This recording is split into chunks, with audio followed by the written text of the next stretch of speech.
باید څنګه وکړلی شو چې د خاوند سره وکړلی شو، لفظي ورسره وکړو، څنګه یې باید څیز اوچت کړو،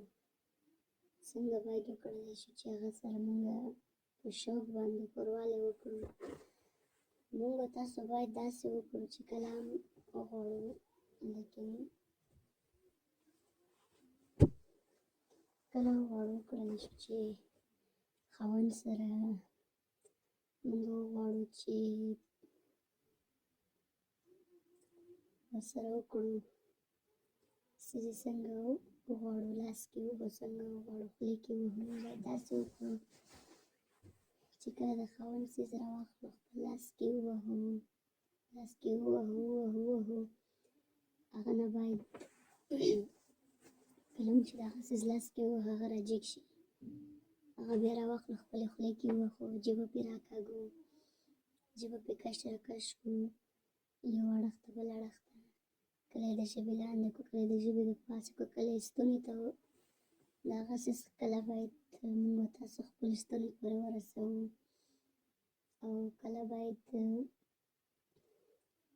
په لاس باندې جګ راجګ کړو،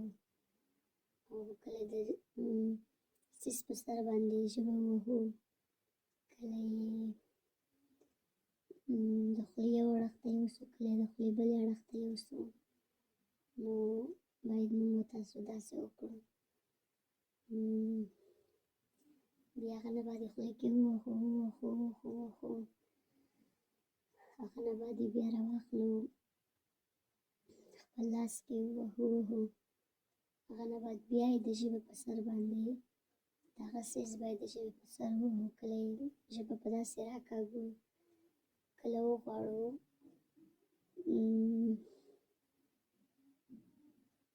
تر ستوني پورې ورسوو. نو د خاوند څیز داسې کېږي چې مونږ تاسو یې تر ستوني ورسوو، تر مرۍ ورسوو،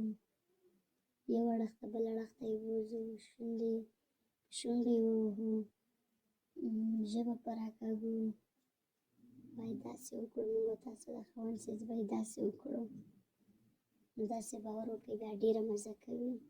ډېر خوند، مونږ ترې هم خوند اخلو او ښځه ترې هم خوند اخلي او سړی ترې هم خوند اخلي. نو باید داسې وکړلی شي. څنګه